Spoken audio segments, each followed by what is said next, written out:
Voilà, bon après-midi à tout le monde et puis bienvenue. Aujourd'hui, nous allons essayer de regrouper une session et demie en une pour résorber ce retard, c'est-à-dire que nous allons terminer ce que nous avions commencé à explorer ensemble avec la lettre d'Aimé Césaire adressée à Maurice Thorez, et ensuite nous passerons à la session 6 proprement dite, qui porte sur la notion de civilisation de l'universel.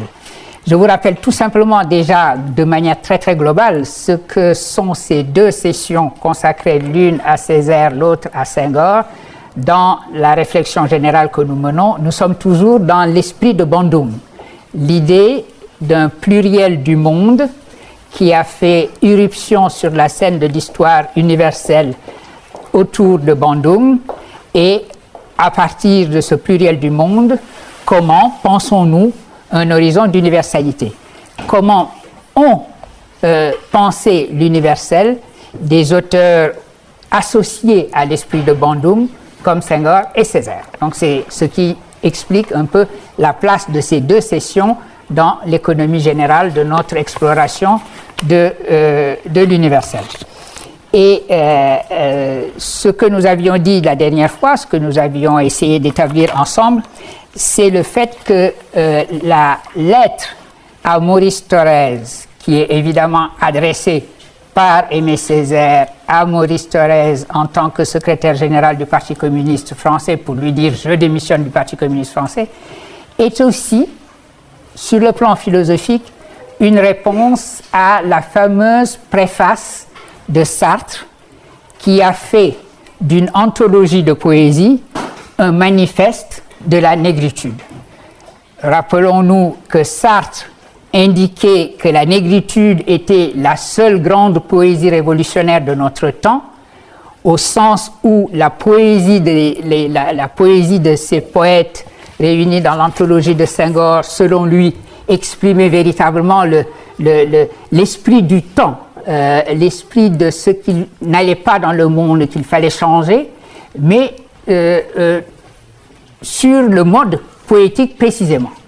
Et Sartre finissait par déclarer à la fin de sa préface, à la fin d'Orphée Noire, que de même qu'Eurydice était condamné à disparaître et parce que Orphée irrésistiblement allait se retourner, de la même manière, la négritude n'était qu'un moment voué à disparaître, puisque la véritable transformation du monde allait être le fait de la classe universelle qu'était le prolétariat.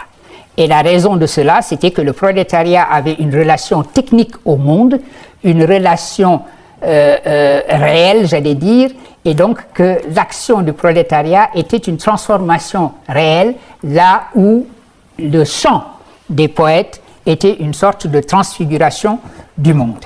Et nous nous sommes rappelé que dans Peau noire, masque blanc, Fanon dit qu'il a eu le sentiment que Sartre l'avait volé de quelque chose, qu'en même temps qu'il affirmait sa solidarité avec ces auteurs qui affirmaient eux-mêmes leur propre négritude, il leur avait en quelque sorte donné le baiser de la mort, en disant « j'embrasse votre cause », eh bien votre cause est vouée à disparaître, à se fondre et à se dissoudre dans la réelle émancipation que la classe universelle va faire advenir.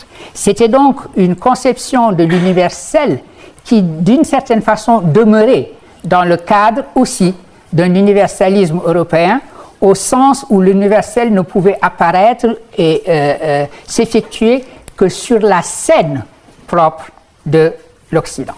Et c'est la raison pour laquelle le texte d'Aimé Césaire, qui remet en question l'universalisme européen, constitue aussi, sans le dire, des poètes comme Senghor ou Césaire n'attaqueront jamais Sartre, qu'ils considéreront toujours comme un allié, mais d'une certaine façon, la lettre de Césaire est une sorte de réponse à cet argument sartrien concernant l'universel.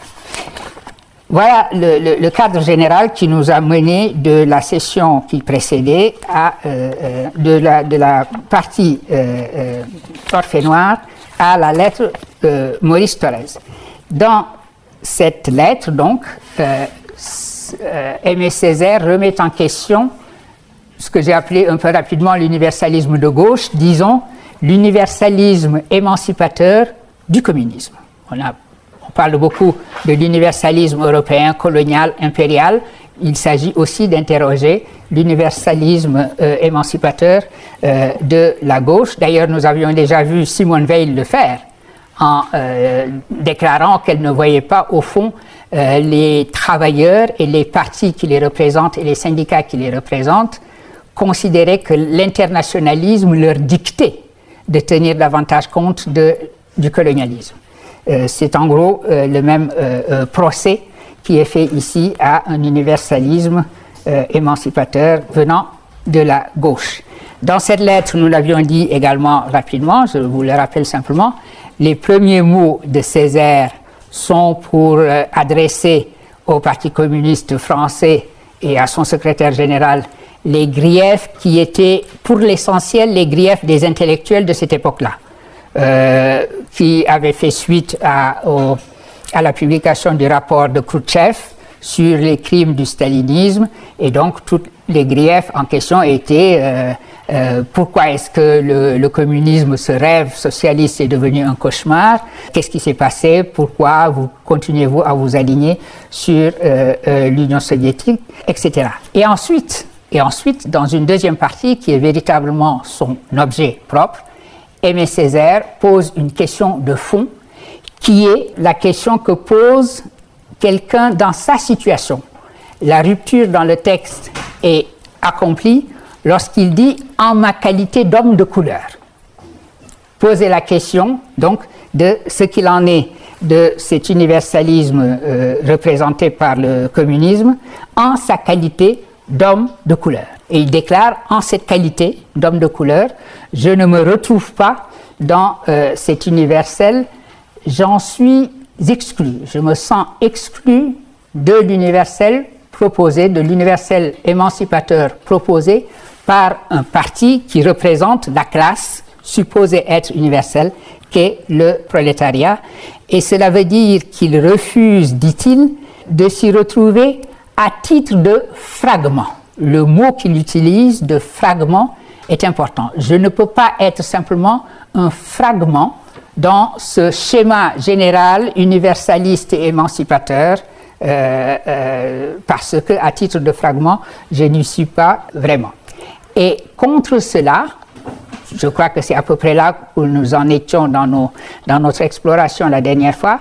Contre cela, nous voyons la stratégie du texte et le propos d'Aimé Césaire qui consiste à tourner le concept de fragment en un concept de situation.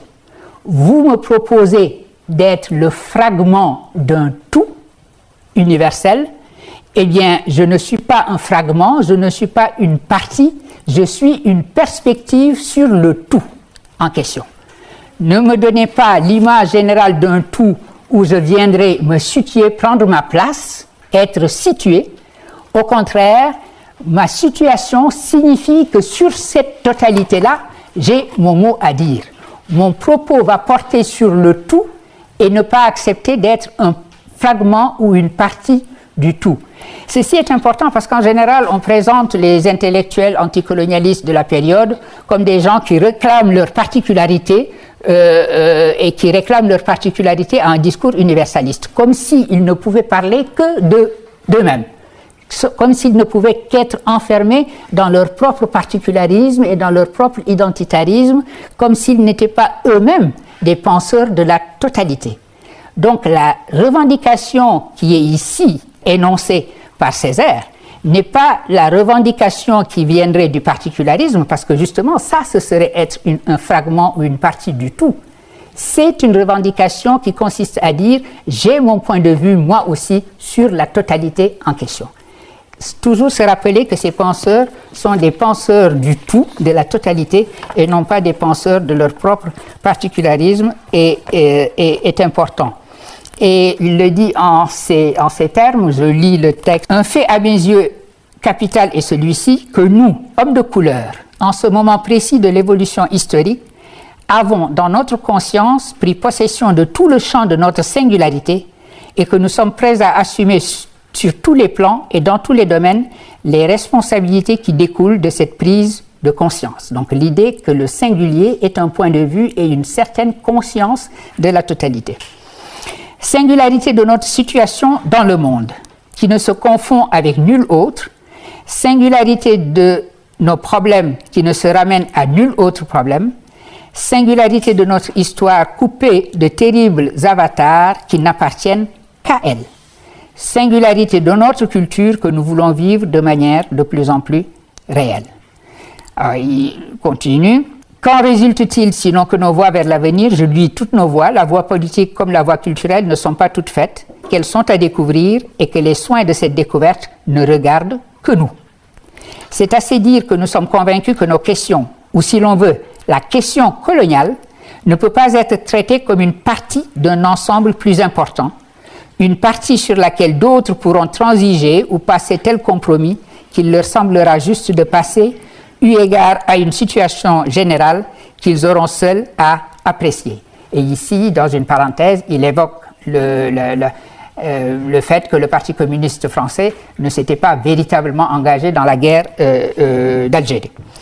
En tout cas, il est constant que notre lutte, la lutte des peuples coloniaux contre le colonialisme, la lutte des peuples de couleur contre le racisme, est beaucoup plus complexe, que dis-je, d'une toute autre nature que la lutte de l'ouvrier français contre le capitalisme français et ne saurait en aucune manière être considérée comme une partie, un fragment de cette lutte.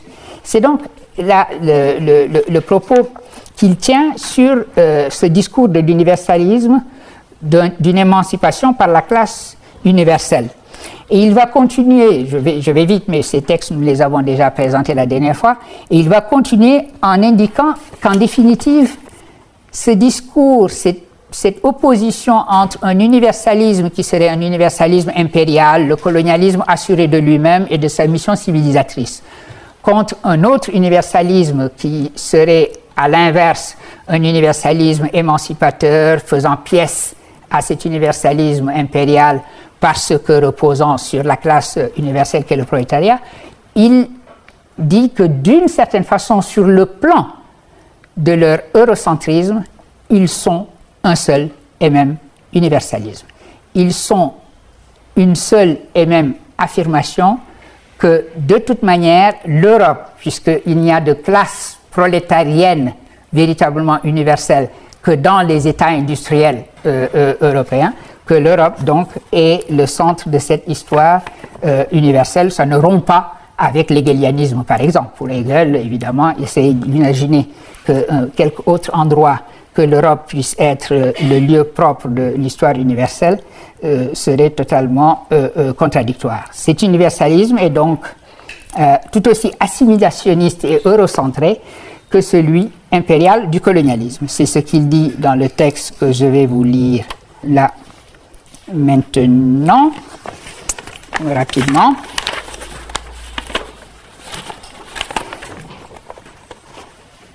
Lorsqu'il dit « Ce n'est pas volonté de se battre seul et dédain de toute alliance, c'est volonté de ne pas confondre alliance et subordination, solidarité et démission. » Or, c'est là très exactement de quoi nous menacent quelques-uns des défauts très apparents que nous constatons chez les membres du Parti communiste français. Leur assimilationnisme invétéré, leur chauvinisme inconscient, leur conviction passablement primaire qu'ils partagent avec les bourgeois européens de la supériorité omnilatérale de l'Occident. Leur croyance que l'évolution telle qu'elle s'est opérée en Europe est la seule possible, la seule désirable, qu'elle est celle par laquelle le monde entier devra passer. Pour tout dire, leur croyance rarement avouée mais réelle à la civilisation avec un grand C, au progrès avec un grand P, témoigne leur hostilité à ce qu'ils appellent avec dédain le relativisme culturel. Tous défauts qui, bien entendu, culminent dans la junte littéraire qui, à propos de tout et de rien, dogmatise au nom du parti. Il faut dire en passant que les communistes français ont été à bonne école, celle de Staline. Et Staline est bel et bien celui qui a réintroduit dans la pensée socialiste la notion de peuples avancés et de peuples attardés. Et s'il parle du devoir du peuple avancé, en l'espèce les grands Russes, d'aider les peuples arriérés à rattraper leur retard, je ne sache pas que le paternalisme colonialiste proclame une autre prétention. Dans le cas de Staline et de ses sectateurs, ce n'est peut-être pas de paternalisme qu'il s'agit, mais c'est à coup sûr de quelque chose qui lui ressemble à s'y méprendre. Inventons le mot, c'est du fraternalisme. Car il s'agit bel et bien d'un frère, d'un grand frère, qui, imbu de sa supériorité et sûr de son expérience, vous prend par la main, d'une main hélas parfois rude, pour vous conduire sur la route où il sait se trouver la raison et le progrès. Or, c'est très exactement ce dont nous ne voulons pas, ce dont nous ne voulons plus. Voilà le cœur de la réflexion de Césaire, et c'est en cela que son propos est également, comme je disais, un propos qui, pas de manière frontale ni agressive, mais d'une manière ferme cependant, répond à ce qui était le propos hégélo-marxiste, dirons-nous, de Sartre dans Orphée noire. Cette idée que, c'est vrai, évidemment, le discours bourgeois, impérial, colonial, n'est pas le même, bien évidemment, que le discours de la gauche et de l'émancipation, et on peut même penser qu'il y a là conflit de deux universalismes. Mais encore une fois, lorsqu'il s'agit de la forme même de l'universalisme, c'est-à-dire l'affirmation qu'une province du monde est le lieu de l'universel, rien ne change. Et de ce point de vue-là, paternalisme et fraternalisme, c'est bonnet blanc et blanc bonnet, comme on disait familièrement. Il s'agit toujours, encore une fois, de se donner une chaîne, une ligne d'évolution qui est unique et qui est définie par la chronologie propre de l'Occident, et de dire que toutes les sociétés vont passer par ce chemin-là. Et évidemment, si le chemin de toutes les sociétés est le même, vous allez avoir des sociétés qui seraient en avant du chemin et des sociétés qui seraient en arrière du chemin. Ce qui est une manière de réduire totalement le multiple. Il n'y a pas véritablement de multiplicité culturelle et de multiplicité des sociétés humaines. Il n'y a que des stades différents d'une même évolution. C'est-à-dire que vous ramenez totalement le multiple à l'un. Ce qui était l'esprit de Bandung, d'une sorte de triomphe du pluriel sur l'unification, s'avère à ce moment-là, y compris dans l'universalisme de gauche, la même leçon qui consiste à réduire toujours, à faire effectuer ce geste philosophique d'une méfiance profonde vis-à-vis du multiple. Dès qu'il y a du multiple, il faut pouvoir le ramener à l'un, et à l'un de l'universel impérial. De ce point de vue-là, dit-il, paternalisme colonial ou fraternalisme communiste, c'est la même chose. Alors, qu'en est-il de l'universel? Qu'en est-il de cette accusation d'être des relativistes? Au fond, ce discours-là, il est encore très largement avec nous aujourd'hui. Le sentiment que l'alternative est entre cet universalisme, si vous n'en voulez pas, c'est que vous réclamez au nom du particularisme et au nom du relativisme. Est-ce que quelque chose peut exister entre le relativisme et l'universalisme? Quelque chose qui ressemblerait, par exemple, à du pluralisme. Est-ce qu'il ne faut pas construire le concept de pluralisme d'une manière qui ne soit pas la négation de l'universel, la négation de la possibilité d'un universel et d'un humanisme universaliste, tout en faisant fond sur le pluriel irréductible du monde? Au fond, c'est cette question-là qui est posée ultimement dans la lettre d'Aimé Césaire adressée à Maurice Thorez, et c'est sur cette question de l'universalisme, de l'universel vraiment universel, de l'universel qui ne soit pas un universel réducteur, d'un universel qui ne soit pas la négation du pluriel sous ses apparences d'ouverture à l'autre, que se termine sa lettre. Je vous lis donc les derniers paragraphes de la lettre. Je préviens une objection. Provincialisme? Non pas. Je ne m'enterre pas dans un particularisme étroit, mais je ne veux pas non plus me perdre dans un universalisme décharné. Il y a deux manières de se perdre, par ségrégation murée dans le particulier ou par dilution dans l'universel, mais universel entre griffes. Ma conception de l'universel est celle d'un universel riche de tout le particulier. Et je vous rappelais la dernière fois qu'on fait souvent l'erreur de dire, quand on essaye de citer Césaire, l'universel riche de tous les particuliers. Or, il dit l'universel riche de tout le particulier. Il y a là plus qu'une nuance. Dire l'universel riche de tous les particuliers, c'est comme si vous vous donniez la juxtaposition de nos particularismes et on va essayer par on ne sait pas quelle opération du Saint-Esprit de faire en sorte que de particuliers juxtaposés puissent émaner en quelque sorte un universel. Il y a l'idée, au contraire, dire l'universel riche de tout le particulier, c'est que dans le creusement du particulier, en quelque sorte, on doit pouvoir rencontrer de l'universel. Le particulier en soi doit pouvoir être instance de l'universel et non pas être le contraire de l'universel, parce qu'en multipliant les contraires pour essayer d'atteindre l'universel, vous ne feriez que vous donner une juxtaposition d'identités incommunicables, chacune ne se justifiant que dans son contexte propre. Donc, je ne veux pas non plus me perdre dans un universalisme décharné. Il y a deux manières de se perdre, par ségrégation murée dans le particulier ou par dilution dans l'universel. Ma conception de l'universel est celle d'un universel riche de tout le particulier, riche de tous les particuliers, donc maintenant on peut le dire après cela, approfondissement et coexistence de tous les particuliers. Alors il nous faudra avoir la patience de reprendre l'ouvrage, la force de refaire ce qui a été défait, la force d'inventer au lieu de suivre, la force d'inventer notre route et de la débarrasser des formes toutes faites, des formes pétrifiées qui l'obstruent.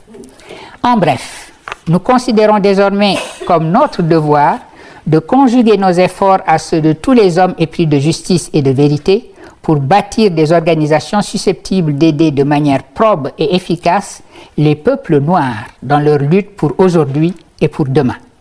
Lutte pour la justice, lutte pour la culture, lutte pour la dignité et la liberté. Des organisations capables, en un mot, de les préparer dans tous les domaines à assumer de manière autonome les lourdes responsabilités que l'histoire, en ce moment même, fait peser si lourdement sur leurs épaules. Dans ces conditions, je vous prie de recevoir ma démission de membre du Parti communiste français. Paris, le 24 octobre 1956, Aimé Césaire. Voilà comment se termine cette lettre d'Aimé Césaire à Maurice Thorez sur la proclamation de la volonté de mettre en chantier un universel qui établisse une véritable solidarité, parce que ce n'est pas un universel qui s'enferme en lui-même.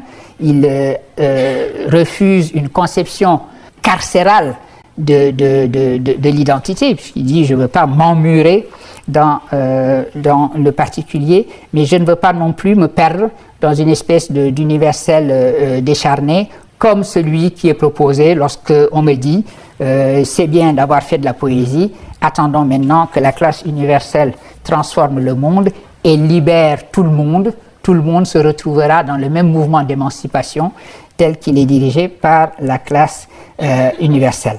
Cette exigence d'un universel à inventer dans l'esprit de Bandung et cette insistance qui a toujours été celle d'Aimé Césaire sur un humanisme, encore une fois, universel. C'est un penseur de l'universel, c'est un penseur de l'humanisme. Simplement, dans l'esprit de Bandung, cet humanisme et cet universel sont à inventer ensemble. Et je vous renvoie à cette citation que je faisais du propos d'Alioune Diop, résumant à mon sens la signification de l'esprit de Bandung, désoccidentaliser pour universaliser. Il s'agit toujours, la tâche, le chantier, c'est toujours d'universaliser, mais une universalisation qui en soit véritablement une, c'est-à-dire qui fasse fond sur le pluriel du monde. Et d'ailleurs, dans ce sens-là, la dernière fois, j'avais, dans les textes que je vous avais distribués, fini sur un tout petit texte sur l'humanisme de Césaire jusqu'à la fin de sa vie, c'était un texte tiré de son entretien avec Françoise Vergès. Nous avions déjà cité ce texte à un autre passage de ce texte. Françoise Vergès est allée voir Aimé Césaire, il était très vieux, évidemment, mais il était en bonne forme pour tout ce qui est de ses facultés cognitives, et ils ont fait un entretien qui est magnifique parce qu'elle posait les bonnes questions, les questions qu'il fallait, et elle a pu ainsi tirer d'Aimé Césaire des réponses importantes. Le passage que je vous avais distribué était un passage sur ce qu'il pensait de la départementalisation dont il avait été le père. Et là, c'est une question qu'elle lui pose, la question suivante. Si un jeune Martiniquais vous demandait ce qu'il doit lire pour découvrir qui il est, que lui conseilleriez-vous? Excellente question. Alors, on pourrait s'attendre à ce que Césaire lui dise, mais il faut qu'il lise tel auteur post-colonial, néocolonial, et ça. Et la réponse de Césaire, la culture universelle. Tout doit nous intéresser. Le grec, le latin, Shakespeare, les classiques français, les romantiques, etc. Évidemment, c'est le normalien qui parle. Là. On penserait qu'il est en train de faire le tour du bassin des Ernest. C'est à chacun de trouver une réponse. Aucun de nous n'est en marge de la civilisation universelle. Elle existe, elle est là, et elle peut nous enrichir, elle peut aussi nous perdre. C'est à chacun de faire le travail. Je voulais terminer sur ce petit texte et sur cette réponse qu'Aimé Césaire fait à la question de Françoise Vergès pour rappeler en effet que cette insistance qui a toujours été la sienne sur la constitution d'un humanisme universel pour le XXe siècle, et aujourd'hui peut-être pour le XXIe siècle, a toujours été présente dans sa pensée, y compris dans ce qui est son dernier texte. Parce que là, après ces réflexions-là, il n'y aura pas beaucoup de temps avant sa mort. Voilà. Et alors, à la suite de cela, je vous avais distribué également deux autres textes. Précisément, c'est Françoise Vergès qui fait la transition.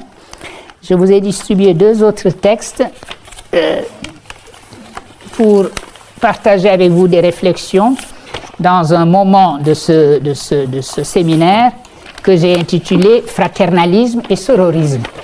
Parce que précisément, une des questions que pose Françoise Vergès dans l'ouvrage d'où j'ai tiré le texte que je vous ai proposé, « Un féminisme décolonial », ce texte est fortement inspiré par cette lettre d'Aimé Césaire à Maurice Thorez.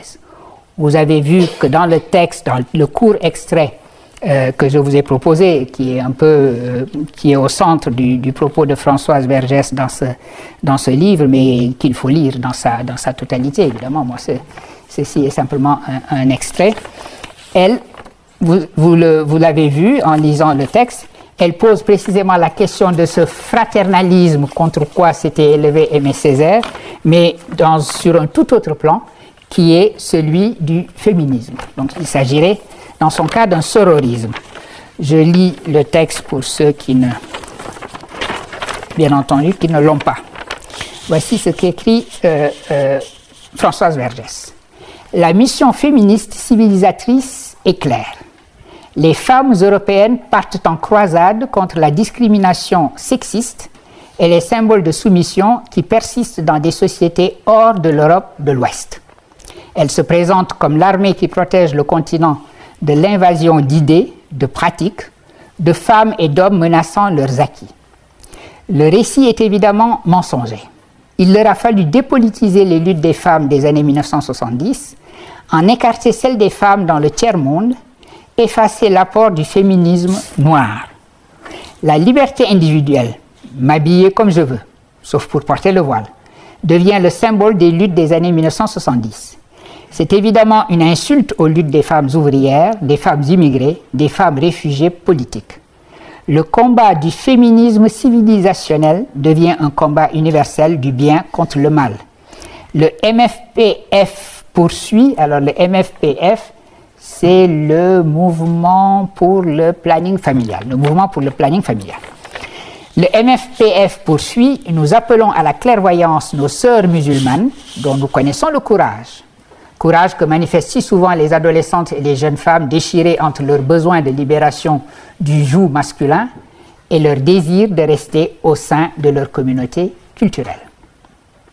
Cette déclaration met en scène, fin de la citation qu'elle fait du MFPF, cette déclaration met en scène la colonialité d'une sororité qui, outre la naturalisation d'une culture, prend la place de la grande sœur, une posture qui n'est pas sans rappeler le fraternalisme de la gauche communiste française dénoncé par Aimé Césaire dans sa lettre de démission à Maurice Thorez en 1956. Frère certes, mais grand frère. Donc là, c'est une citation de Césaire.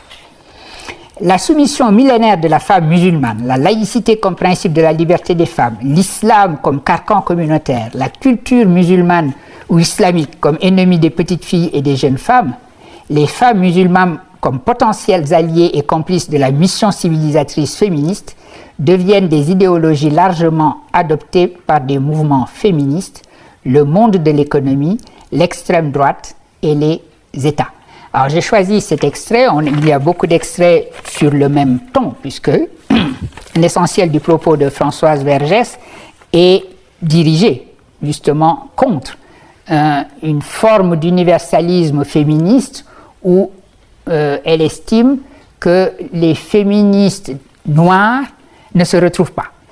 Elle adopte, si vous voulez, alors c'est à discuter, j'aimerais vous entendre sur ce point-là tout à l'heure, mais c'est la même posture qu'elle reproduit en disant que de même, c'est donc une analogie au sens technique du terme analogie, de même que la lettre de Maurice Thorez était à l'universalisme, au communisme, du communisme émancipateur, donc ce que cette lettre était à l'universalisme émancipateur, son propre propos décolonial, d'un féminisme décolonial, le serait à un féminisme qu'elle trouve universaliste, qu'elle appelle un féminisme civilisationnel, au sens où elle se donne à elle-même la mission d'apporter une civilisation féministe au reste du monde, et avec pour justification au bout du compte, et c'est là qu'est le propos et la critique de Françoise Vergès, la seule légitimité pour une posture comme celle-là serait que ce discours est un discours qui vient du centre, c'est-à-dire de l'Europe. Donc le décentrement que voulait effectuer, auquel invitait Aimé Césaire et la lettre à Maurice Thorez de l'universalisme, est le même type de décentrement que Françoise Vergès appelle de ses voeux dans sa proposition d'un féminisme décolonial. Donc évidemment la citation indique qu'il en est bien ainsi. Et c'est une question importante, je crois, dans notre réflexion commune sur cet universel et dans l'esprit post-bondum. Et ça nous ramène au propos de Césaire, l'universel riche de tout le particulier, riche de tous les particuliers. Qu'est-ce que ça signifie? Est-ce que ça signifie en effet une sorte de sectionnement des universalismes, une sorte de convergence d'universalismes différents vers un même horizon d'universalité, l'impossibilité par exemple d'imaginer un universalisme féministe qui ne soit pas donc un universalisme de grande sœur, comme l'universalisme communiste était un universalisme de grand frère, etc.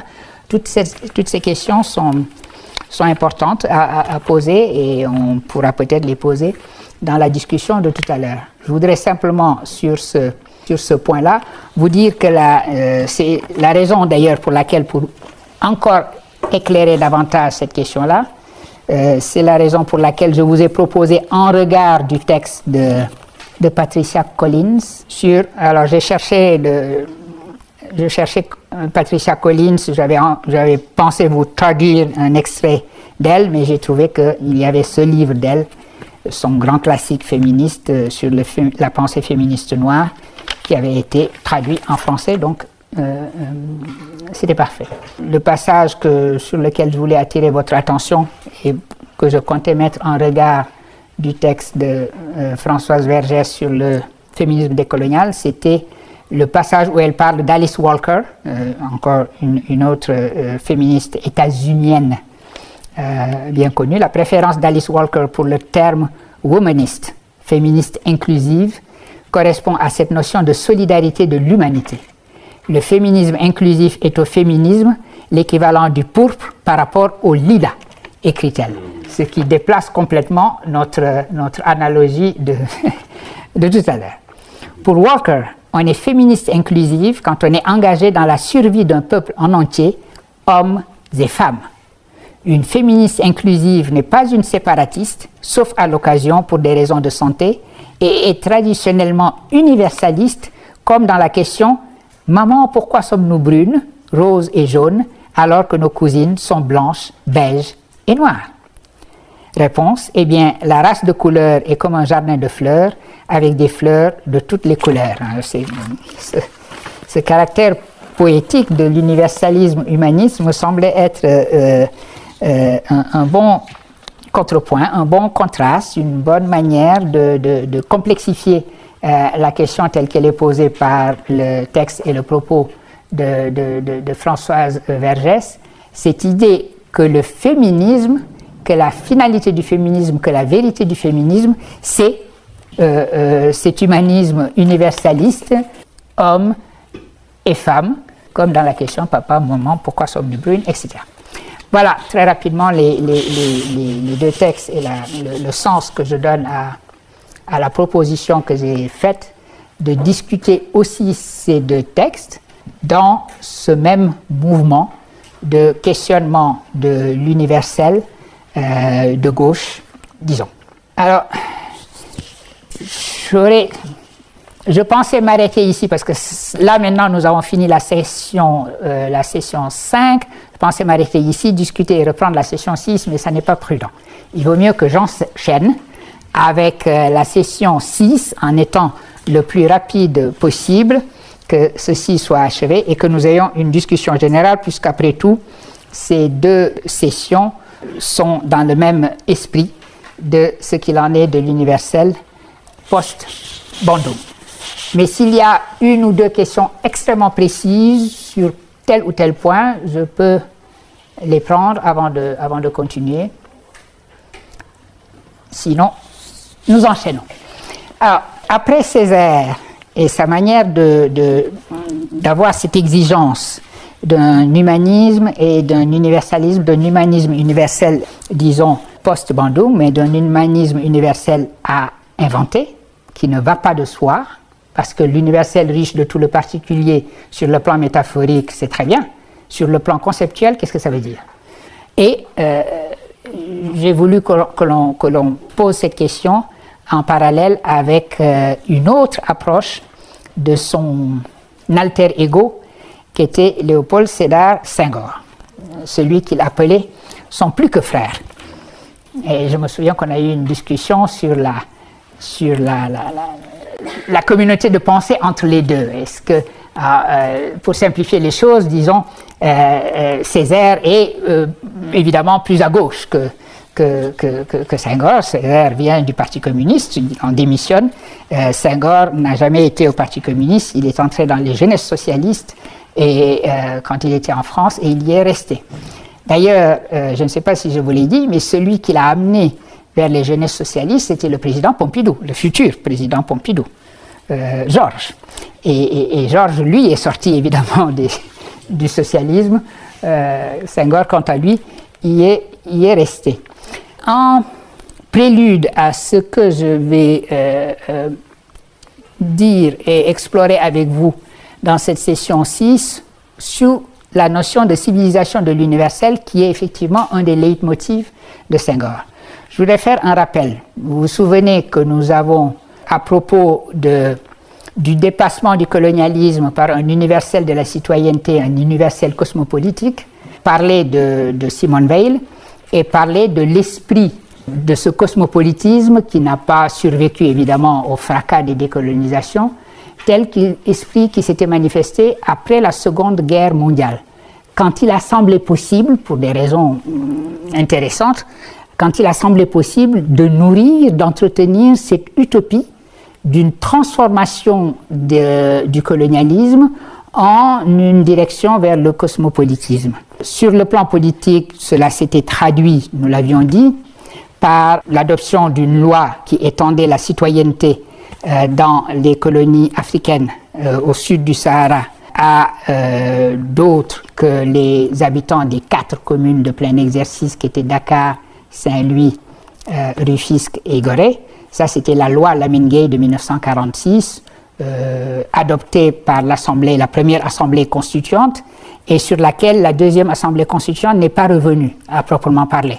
Simplement, cette citoyenneté a été contenue en étant une citoyenneté limitée au territoire colonial lui-même. Il ne s'agissait pas de transformer ces sujets en citoyens qui auraient donc voté pour les institutions françaises, qui auraient voté par exemple pour le Parlement français, parce que, évidemment, c'est ce dont on ne voulait pas. Le fameux discours qu'on entend beaucoup, disant que l'invasion des immigrés, ça risque de transformer Colombey les 2 églises en Colombey les 2 mosquées, ce n'est pas un discours postcolonial de maintenant, ça date de cette époque-là. L'idée que, attention, si vous transformez l'Empire en une véritable république élargie, si la République française, au lieu d'effectuer le grand partage entre la terre de la civilité et la terre de la sujétion, se met à absorber la terre, l'espace de la sujétion à l'intérieur de l'espace de la civilité, c'en est fini. Vous allez être noyé par tous ces musulmans et vos mosquées vont vont se hérisser de minarets Oresco Referens. Eh bien, ce moment s'est traduit également, on l'avait dit, en cet esprit de la départementalisation qui a été à l'origine de la démarche d'Aimé Césaire, lorsque, avec Monnerville et un troisième, je ne me souviens plus qui, ils avaient été porteurs du projet de départementalisation. Encore une fois, il s'agissait de se dire la citoyenneté en elle-même est une force décolonisatrice, une force de création d'égalité, et donc à partir de là, on doit pouvoir construire cette idée d'un cosmopolitisme. Cela s'était traduit également par l'attachement de Senghor à la notion d'union française qui avait été mise en place après la Deuxième Guerre mondiale, qui était une union où les territoires sous colonisation n'étaient plus simplement des territoires possédés par la France, où en particulier le travail forcé avait été supprimé aussi. C'est une des conquêtes de l'immédiate après-guerre, et où, encore une fois, les sujets colonisés avaient accédé à une certaine forme de citoyenneté. Il faut se rappeler que tout cela avait été suivi d'abord dans une atmosphère où le Parti communiste était très puissant. Au sortir de la guerre, le parti des 70 000 fusillés, comme il s'intitulait, était le premier grand parti de France. Mais même avant cela, en 1944, De Gaulle lui-même avait senti le besoin de transformer les choses, parce que le prix qui avait été payé par les colonies et l'aide qui avait été apportée par les colonies dans la libération du nazisme devait être reconnue d'une certaine manière. Les grandes avancées qu'il y a eu ont été toujours des avancées après les 2 guerres mondiales et comme reconnaissance du rôle qu'avait tenu le monde colonial dans ces guerres coloniales. Par exemple, après la Première Guerre mondiale, vous savez que c'est ce qui a un des résultats, ça a été la création de la Grande Mosquée de Paris, qui était une manière de remercier les tirailleurs musulmans qui s'étaient battus pour la France pendant la Première Guerre mondiale.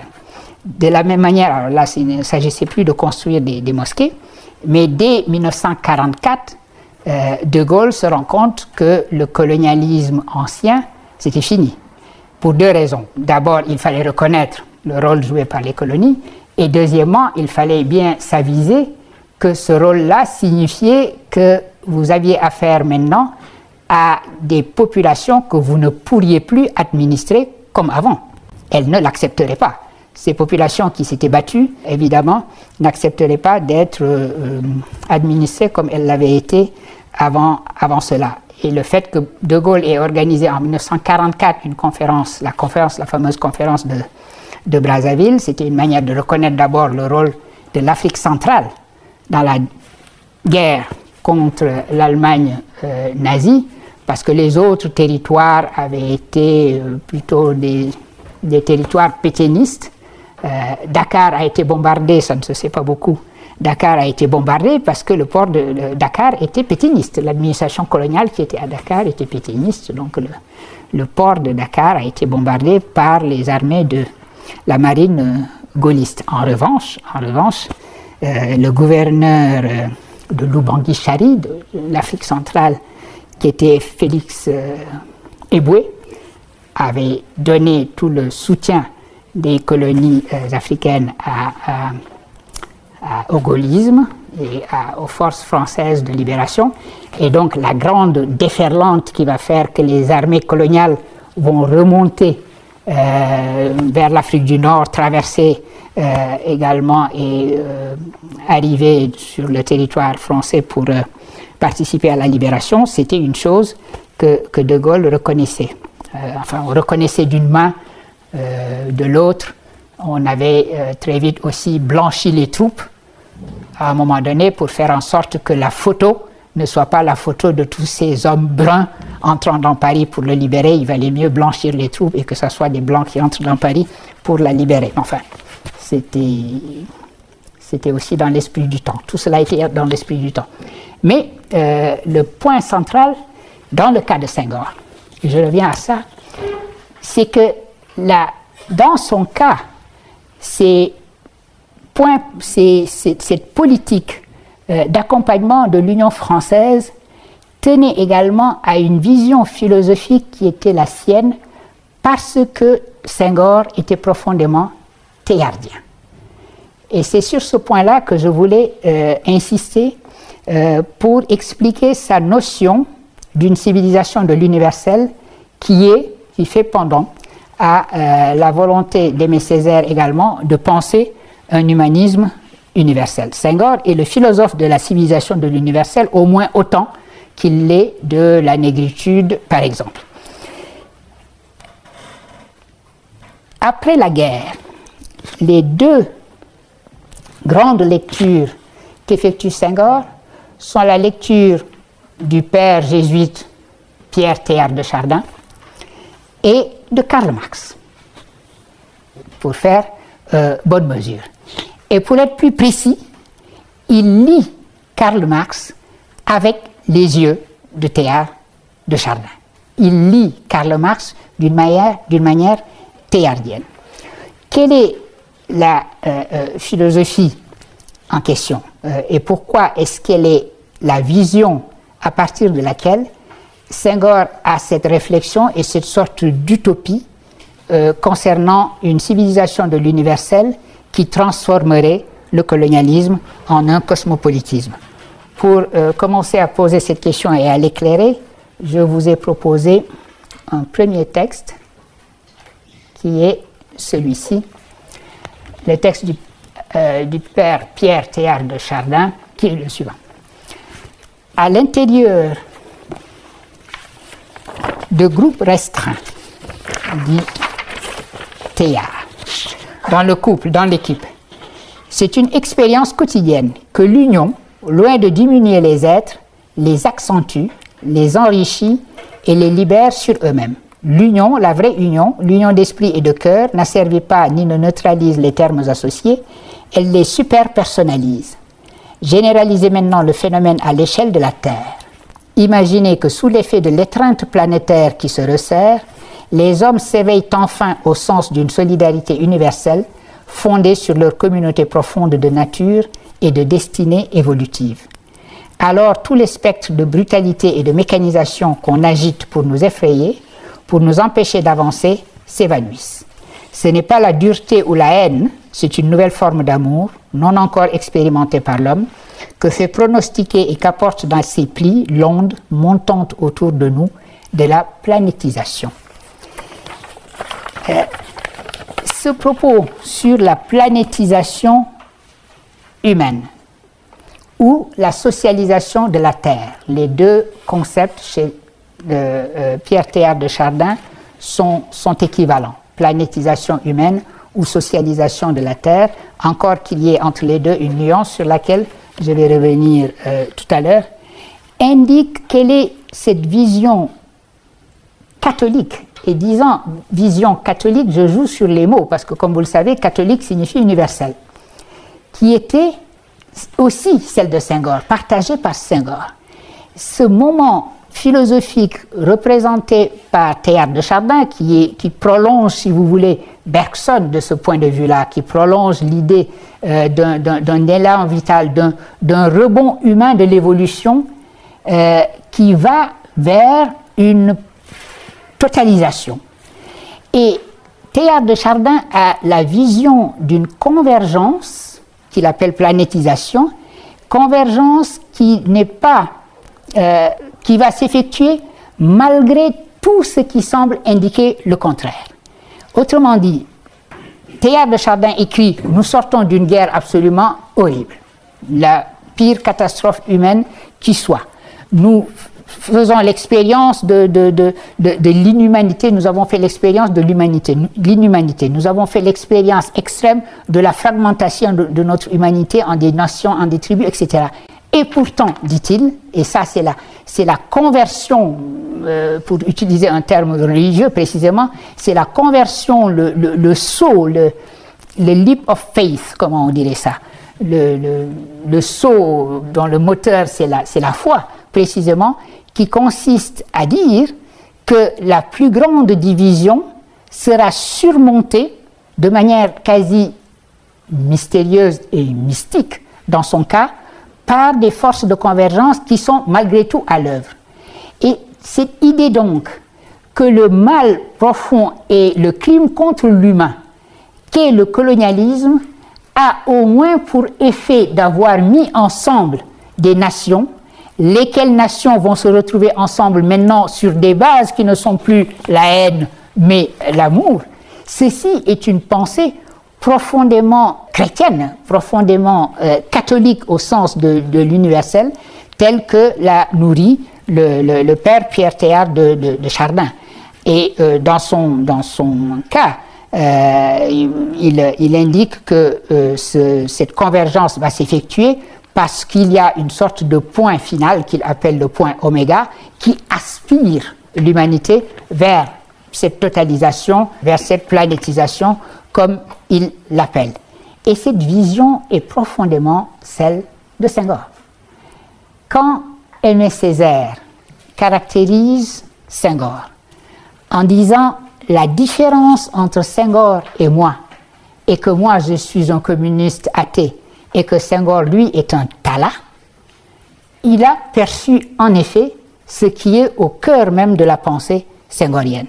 Ne jamais oublier en effet le Tala en lui, celui dont la vision est profondément habitée par cette idée qui va le fasciner, cette idée du père Pierre Teilhard de Chardin, d'une convergence des différences.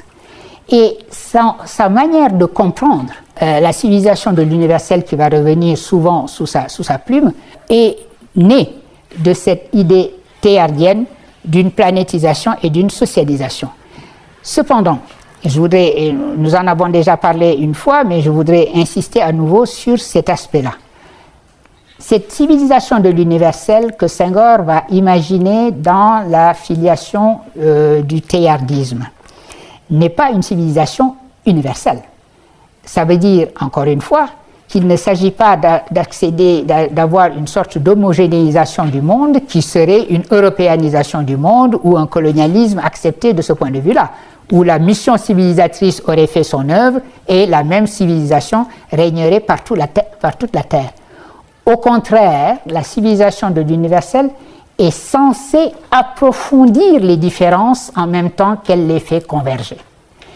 Et ceci est ce que vous trouvez dans l'idée teilhardienne d'une super-personnalisation. Teilhard dit que cette union-là dissocie les termes qui sont associés, approfondit leur personnalité. Ce n'est pas une union qui efface les différences, mais c'est une union qui les accentue au contraire. Et l'exemple qu'il nous donne ici, c'est l'exemple du couple nous disant un couple, une union dans un couple est véritable et réelle si cette union permet d'affirmer les personnalités différentes des membres, de ceux qui entrent dans cette union. Si l'union consiste pour une des deux personnalités à totalement absorber l'autre, ce n'est évidemment plus une union, c'est une phagocytose.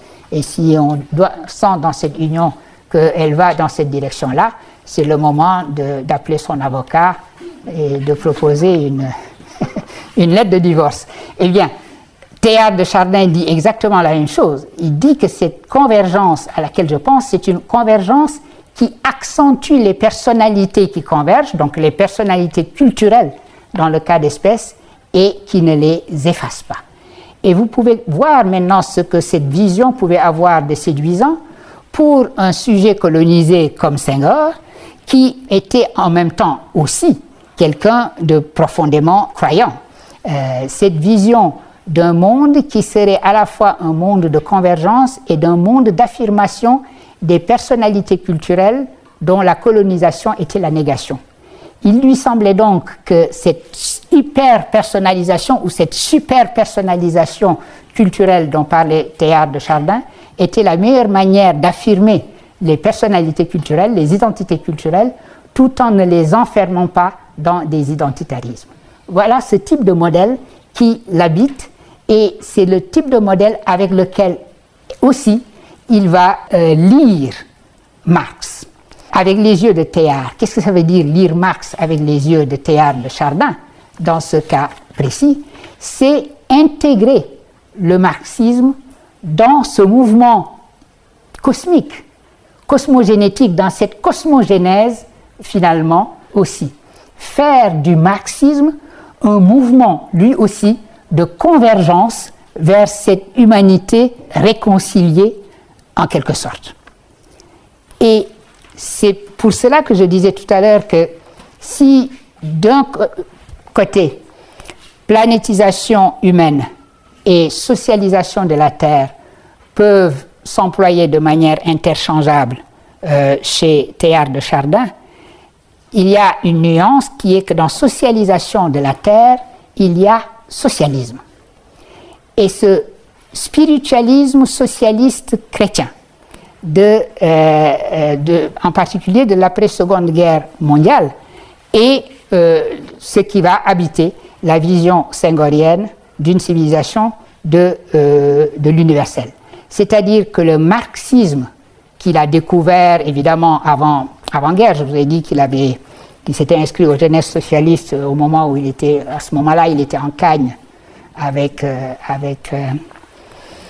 Pompidou, et il était en Cagne en 1928. C'est en 1928 qu'il est en Hippocagne et qu'il rencontre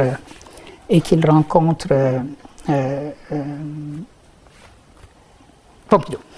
Eh bien, cette vision va être la sienne, et son marxisme ou son socialisme va être le socialisme de quelqu'un comme Teilhard de Chardin, un socialisme inscrit, pour ainsi dire, dans l'ordre cosmogénétique du monde.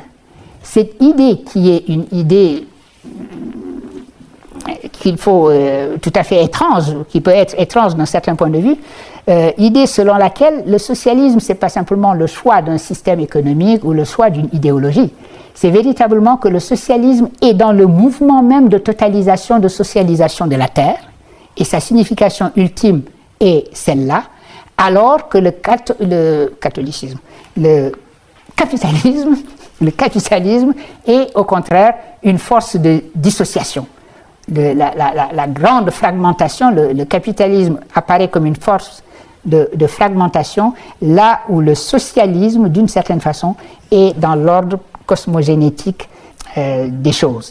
C'est ce que j'appelle, pour le cas de Senghor et sa notion d'une civilisation de l'universel, lire Marx avec les yeux de Teilhard. Il faut dire que ça n'est pas simplement une affaire religieuse. Senghor ne va pas intégrer dans sa réflexion l'idée d'un point oméga qui va aspirer vers l'unité, l'humanité. C'est aussi quelque chose qui va dans le sens... Ah, je ne voulais pas donner.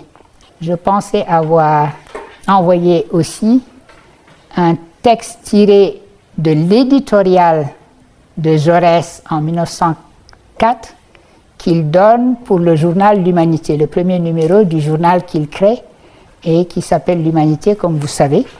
Mais apparemment, j'ai sauté cela, j'en suis. Bon. C'est dommage parce que c'était un texte qui était intéressant. Enfin, bref, on le retrouvera. Vous pouvez de toute façon le googler, tiens, voilà. Googlez-le, il est sur l'internet. Jaurès, éditorial, L'Humanité 1904. Et le passage auquel je pensais, c'était un passage où Jaurès explique précisément le choix pour son journal du titre L'Humanité. Parce que pour lui, le but est effectivement de constituer l'humanité. Et, dit-il, ceci ne se fera qu'au prix d'un combat contre les inégalités et contre tout ce qui fragmente cette inégalité. Et la partie sera gagnée si ces inégalités sont combattues de telle sorte qu'à l'intérieur des nations comme entre les nations, il y ait le sentiment que chaque nation est une parcelle de la même humanité. Cette vision utopiste, fondée sur l'idée profondément ancrée chez Jaurès, qu'il y a en effet une humanité à constituer, et qui est, que vous retrouvez également, alors non plus dans le socialisme, mais dans la pensée de Bergson. L'idée que le mouvement de l'évolution, le rebond humain de l'évolution doit nous mener vers un dépassement des tribus en direction de l'humanité. Qu'il nous faut surmonter l'instinct de tribu inscrit en nous, l'instinct de tribu qui est tout à fait normal, parce qu'il est naturel, c'est un instinct qui fait que j'aime mes filles plus que mes nièces plus que mes cousines plus que, etc., etc.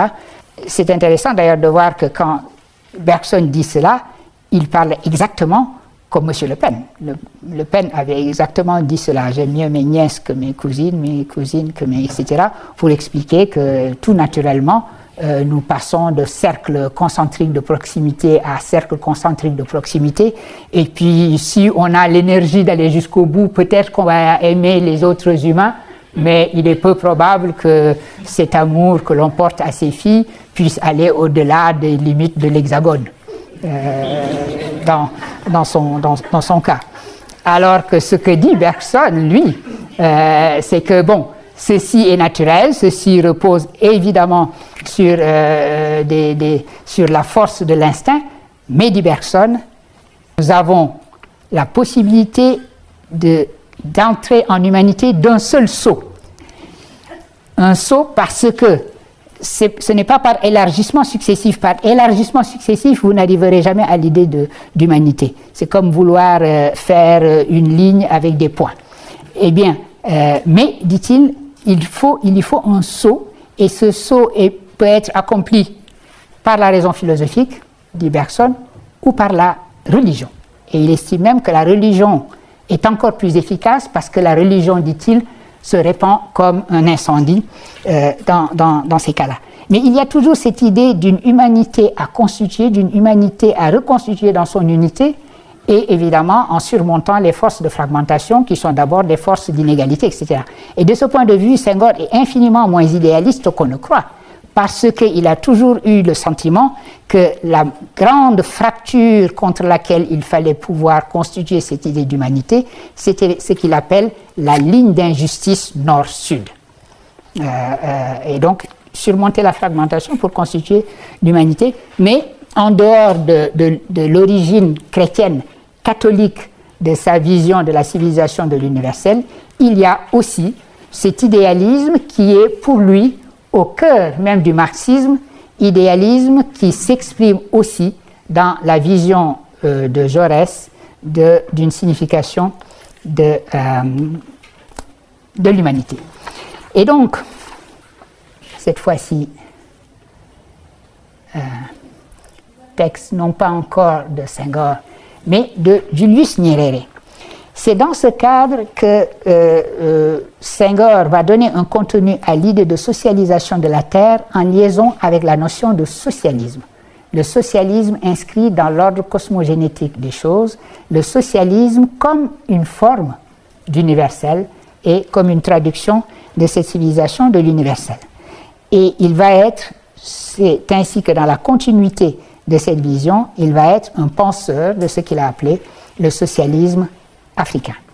Alors, avant de regarder ce qu'il en est du socialisme dit africain chez Césaire, j'ai voulu d'abord vous donner ce passage du texte d'un autre leader africain de Tanzanie, Julius Nyerere, qui a été le président de la Tanzanie et qui a écrit également sur le socialisme africain et qui partage énormément de choses avec Senghor, qui partage d'être lui aussi un catholique fervent. Il a même été à un moment donné question d'un procès en béatification de Julius Nyerere. Je crois que le procès est toujours en cours. Je crois qu'il est enterré dans les dossiers du Vatican. C'est comme dans toutes les bureaucraties. Quand vous ne voulez pas faire avancer une chose, vous mettez le dossier dans un tiroir et il n'avance pas. Mais ce serait bien de demander où en est la béatification de Julius Nyerere, qui écrit donc ce texte que je vous ai proposé. Dans ma propre traduction, je ne sais pas si son livre a été traduit, je ne crois pas. Nyerere on Socialism, et un article dans ce volume sur le socialisme où il parle en Swahili, Uhuru na Ujamaa. Uhuru étant la libération, c'est la racine de ce mot est arabe, la libération. Uhuru na Ujamaa, qui lui aussi est un mot dont la racine est arabe. Unité, donc socialisme, d'une certaine façon. Il n'y a d'universalité du socialisme que s'il sait prendre en compte les différences entre les hommes et valoir également pour tous. Et cela est possible. Je tiens que différentes sociétés socialistes en différentes régions du monde différeront en bien des aspects, même lorsqu'elles seront pleinement développées au lieu d'être, comme maintenant, à des stades différents de la voie vers le socialisme. Les différences entre ces sociétés reflèteront à la fois leur mode de développement et leurs traditions historiques. Je vous ai proposé ce court passage parce qu'il exprime également la vision qui est la vision senghorienne du socialisme africain, de ce qu'il appelle le socialisme africain. J'ai cherché chez Senghor, mais pour vous trouver un passage particulier qui disait cela, c'était difficile de trouver quelque chose de si concentré, et donc c'est pourquoi je vous ai amené vers Nyerere en disant que il partage la même vision. Quelle est cette vision? L'idée qu'en effet, il y a un universel socialiste, c'est toujours donc la même problématique posée depuis Orphée Noire, que signifie un universel qui serait un universalisme non impérial, non colonial, parce que ce serait un universalisme de gauche. Il y a bien un universel socialiste qu'il faut comprendre de la manière suivante. Il n'existe que sous forme de traduction. Autrement dit, c'est comme si les socialismes étaient autant de traductions d'un texte absent.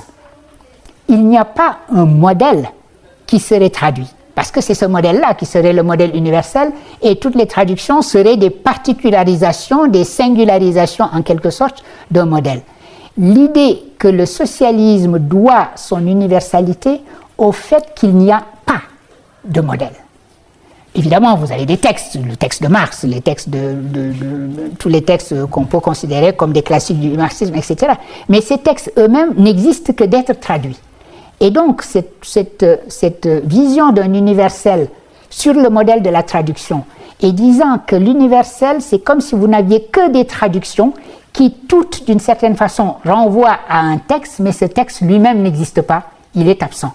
Parce qu'il ne va pas jouer le rôle d'une norme qui serait établie comme étant la norme du socialisme.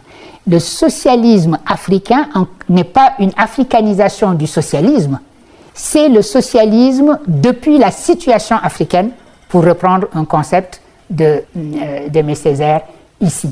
la perspective africaine, dans ce perspectivisme, si vous voulez, généralisé, qui n'est pas le relativisme justement, et qui n'est pas l'universel émacié ou décharné dont parlait Aimé Césaire, cette notion de traduction sans texte modèle m'a semblé important, et c'est la raison pour laquelle je vous ai proposé ici ce texte de Julius Nyerere, président de Tanzanie, comme j'ai dit. Il l'a été jusqu'en 1985, et ce texte, comme vous le voyez, s'oppose à l'idée de stade, l'idée qu'il y a une ligne d'évolution des sociétés. C'est une manière de répondre à l'idée stalinienne d'une même ligne sur laquelle se trouveraient les sociétés avancées, les grands frères, la société des grands frères, tirant par la main les jeunes frères. Ce qui me conduit maintenant au dernier texte que je vous ai proposé, qui est le texte de Senghor. Alors, celui-ci, vous l'aviez, je l'ai envoyé également, je vous l'ai envoyé. Humanisme, philosophie de l'humanisme, plus que science économique. Tel est le caractère fondamental, l'apport positif de la pensée marxienne. Pour mieux faire comprendre cette philosophie de l'humanisme, nous voudrions revenir à la conception marxienne du travail. Il faudrait ajouter ici, aux pages du travail aliéné, une page du Capital qui est l'une des plus belles et des plus profondes que Marx ait jamais écrite. Si le travail définit l'homme, l'homme primitif, le pré-homme, n'est encore qu'homo faber. Il se distingue à peine de l'animal. Son travail est assimilation de la nature pour la satisfaction des besoins vitaux, tout comme l'activité animale. À mesure qu'il agit sur la nature et l'humanise, l'homme agit sur sa propre nature et l'humanise en même temps. D'homo faber, il se fait homo sapiens.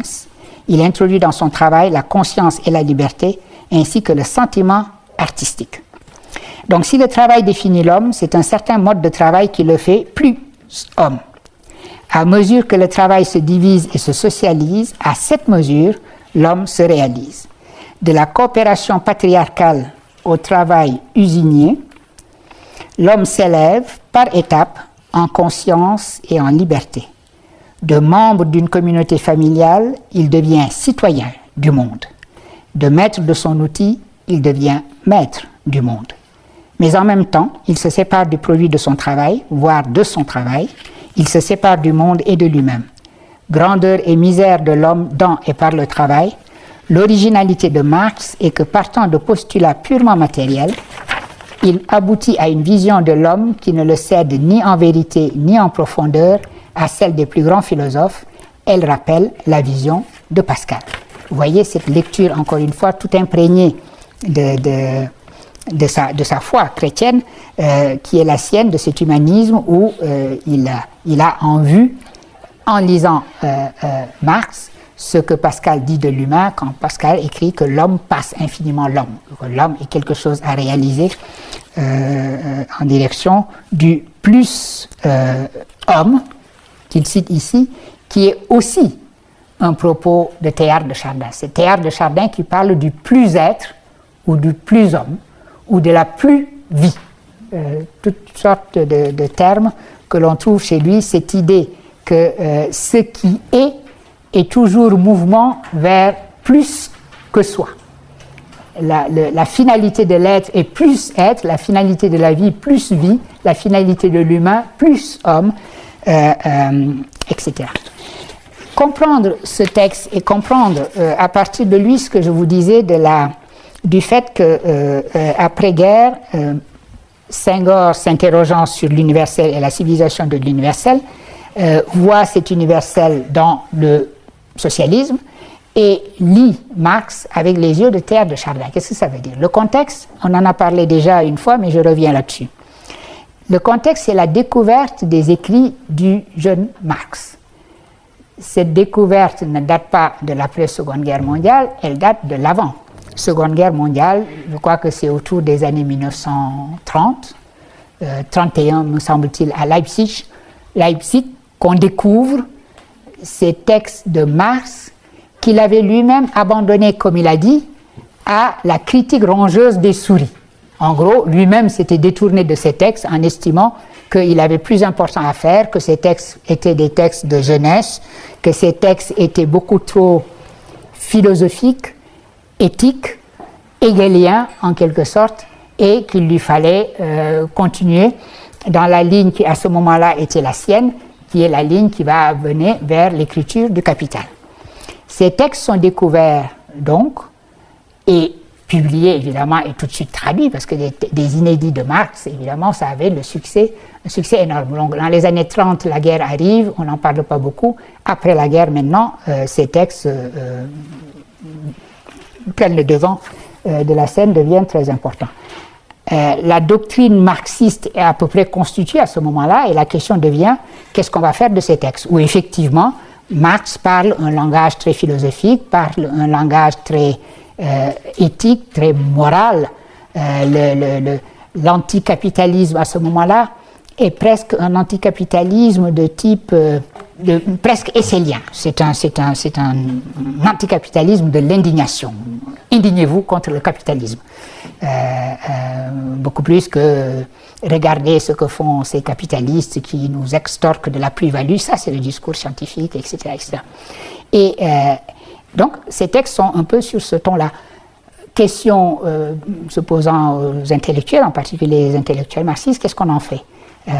Vous le savez, dans ces lieux même, l'école normale supérieure, celui qui fut mon maître, Althusser, a écrit sur cette question-là, a construit sa réflexion sur le marxisme sur cette question-là, sur la notion d'une coupure épistémologique radicale entre les écrits du jeune Marx et les écrits du Marx scientifique.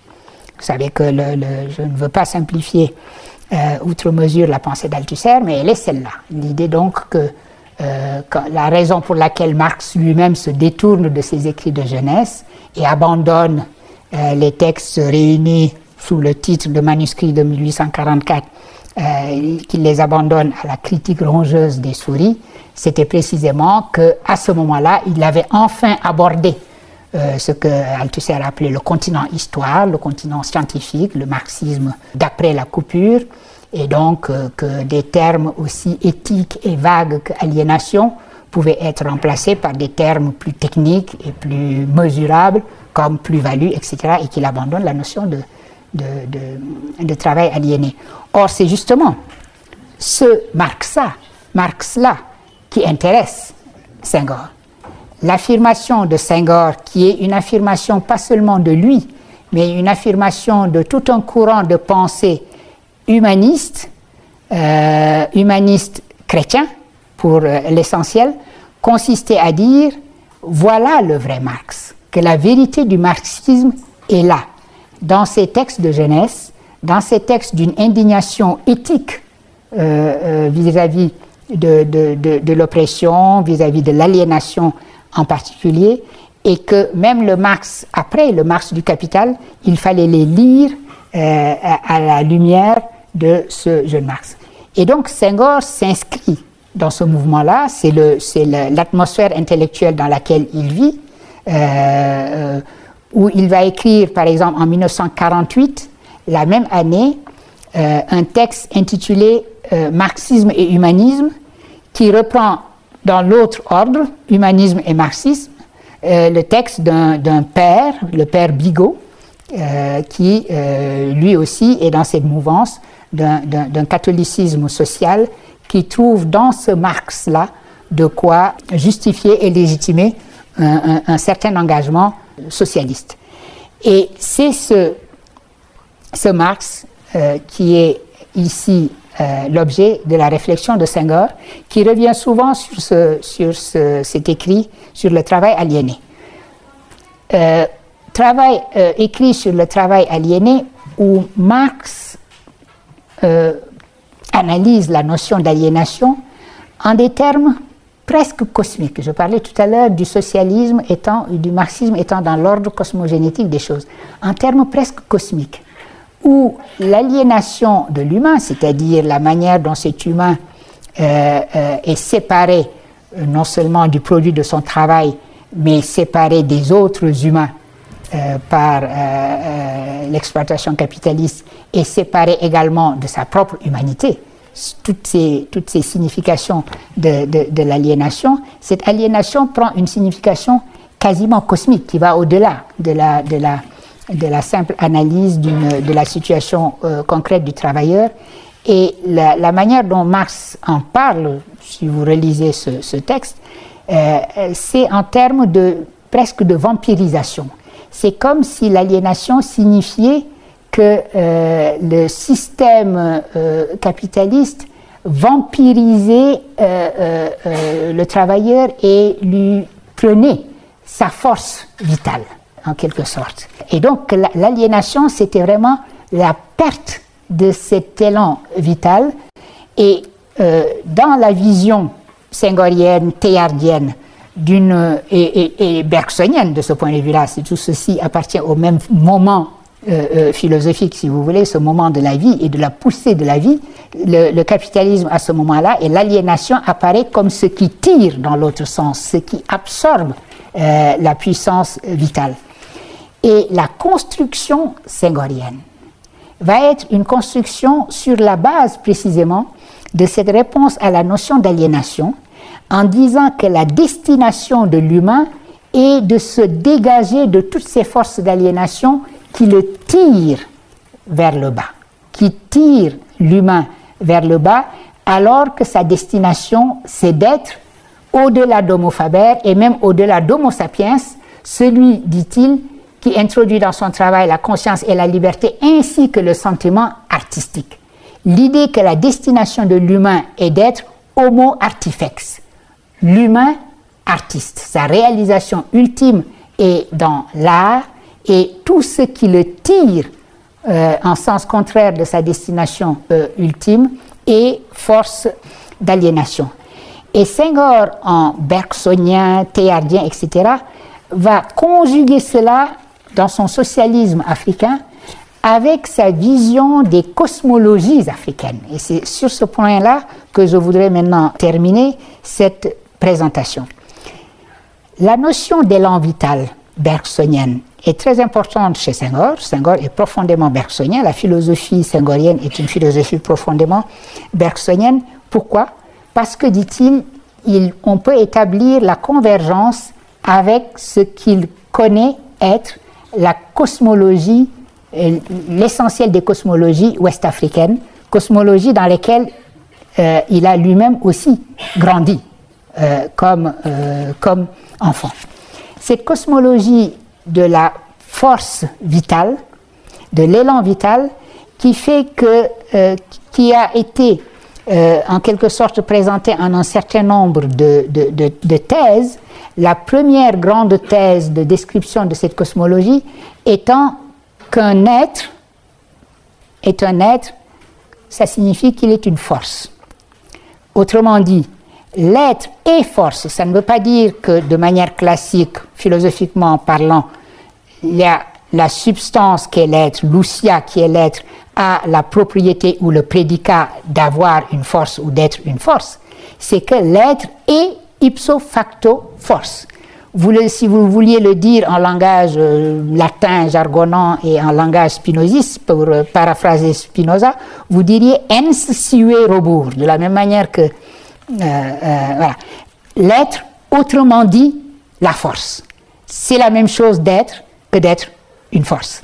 Et donc, première proposition de cet univers cosmologique que Senghor a en vue lorsqu'il parle de la cosmologie du monde sérère, qui est son propre monde dans lequel il a grandi, ce qu'il a appelé son royaume d'enfance, parce que la famille de Senghor s'est convertie au catholicisme, mais elle était, même dans sa conversion au catholicisme, c'est le père qui s'était converti, il y a une proximité réelle dans laquelle il a grandi avec la religion du terroir sérère. Et quand il parle de ce terroir sérère, ce qu'il appelle son royaume d'enfance, il rappelle que la cosmologie du monde sérère est une cosmologie de la force vitale, et que dans cet univers où tout est force, où rien n'est inerte, vous avez en effet, dit-il, une sorte de communauté qui va, pour le citer, de Dieu jusqu'au caillou.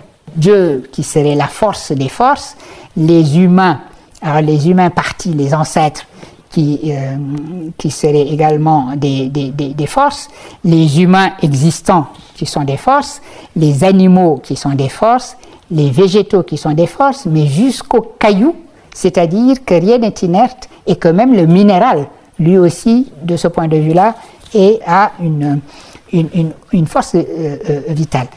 Je vous donne cette description rapidement, ce n'est pas l'objet ici, mais pour vous montrer ce que peut signifier l'organisation et la configuration, la vision du monde de ce que Senghor appelle une civilisation de l'universel, qui conjugue à la fois les visions théardiennes, bergsoniennes de la notion de rebond humain de l'évolution, la notion marxienne aussi de la constitution nécessaire d'une humanité réconciliée et d'une humanité artistique qui se serait déprise, pour ainsi dire, de la force d'aliénation.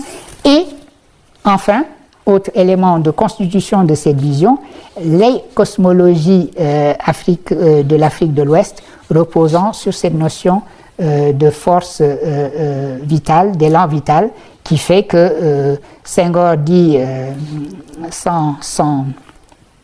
avec humour que, en fait, son système, ce n'est pas traduire la philosophie africaine ou les cosmologies africaines dans le langage de Bergson, que c'est au contraire Bergson qui a retrouvé la voix des Africains. Voilà, c'est ainsi que je voulais vous présenter très rapidement cette notion d'une civilisation de l'universel et cette explication de l'humanisme universaliste de Senghor qui fait écho à l'humanisme universaliste d'Aimé Césaire en venant d'une perspective différente, la perspective de quelqu'un qui va à la messe, d'un Tala, donc habité par la pensée de Teilhard de Chardin et par la pensée de Bergson. Et donc je vous retrouve dans une semaine à ce même endroit. Merci à vous.